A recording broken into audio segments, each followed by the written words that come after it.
For me, the influence of hip hop on youth culture is everything. I was one of those kids that didn't really have a lot of money, but was in an environment where you're surrounded by things that are extremely financial and you're looking for a way to have something to feel good about. I was one of those 70s kids on the Upper East Coast that grew up under the influence of cousins who were 10, 15 years older than me that used to bring me to New York to experience the park jams and experience seeing Run DMC in Washington Square Park and all of that stuff. So hip hop, you know, is one of those cultural phenomena that's really amazing because it went from something that people that don't have anything were doing to find a creative outlet and to find a release into power, for lack of a better way to put it. You know, you can turn on the television in Japan and see a marshmallow rhyming in Japanese. That's not because of Japanese people.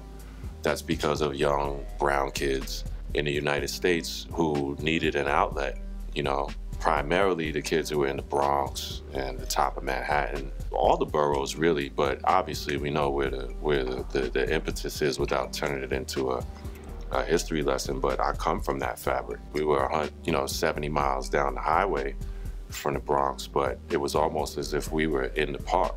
The way we walk, the way we talk, the way we dress, the way we dance, the music we like to, the code that we choose to function under in the street, the code that we use to function under pressure, whatever that pressure may be, academic, physical, whatever.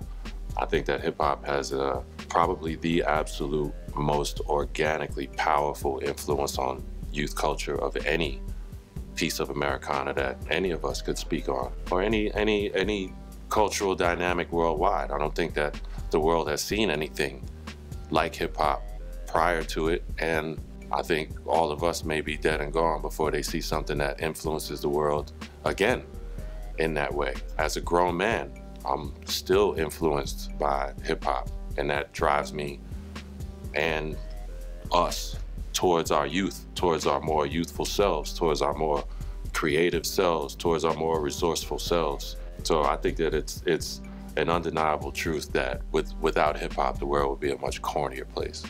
Like, if you get a hit song, you think you're gonna be singing 50 different songs in one night? No, they wanna hear that same one song you got a hit of. I think music should offer that to young people, a perspective that they may not even be looking at. It can't take just one person to keep the West Coast at the forefront. If I'm the shining light, you know, that can branch that off, then so be it. I'm gonna do just that. You're not gonna say nothing back to the, and then it's just like, yo, give me a session. Like, I'm gonna diss him, and I'm gonna tell everybody that I feel dissed.